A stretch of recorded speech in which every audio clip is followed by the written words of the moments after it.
I learned three things this morning. One is that the attention span of millennials is 9 seconds.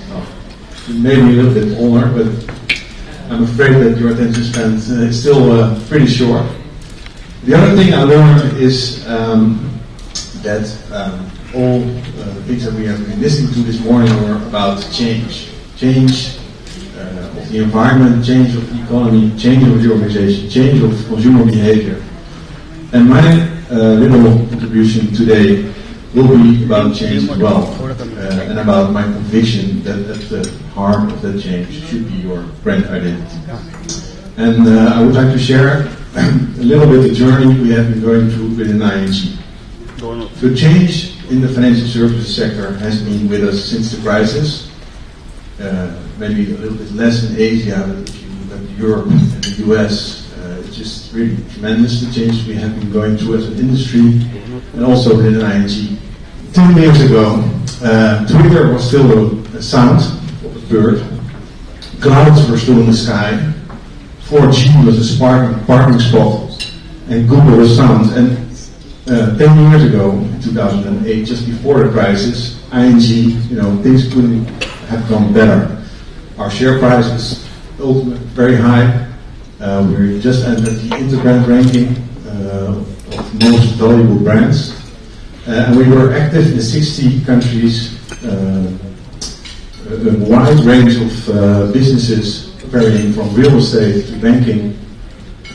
And we just entered the Formula One as the title sponsor of the Renault Formula One team. And then Lehman fell, and we found ourselves in the middle of the crisis, at the epicenter of the crisis. Now, for ING, this meant that we had to apply for state aid in Europe, and as a result of that, we had to come up with a restructuring plan for the company. And in the years that followed, from 2009 to 2014, we started to really divest a big chunk of the business. So we had to restructure, so we decided to separate the insurance business from the banking business. We divested many parts of the business through IPOs or through divestments. We sold off, for example, our insurance activities in Asia. And by 2013, we actually came out of that rigorous, really impactful change progress in the program in the company. And you might think, okay, this is the end of it, right? You have gone through all these changes. Now, get on with it. But actually, in 2013, I started my job, and the assignment I got was, okay, start thinking about the ING brand going forward. Start thinking about, what will be next. And interestingly, if you look at change management theory, this is always about kind of a top-down approach, right? You do your analysis, you look at the external context, you look at the capabilities and capacity in the company, you make your plan, and then you start to execute top-down.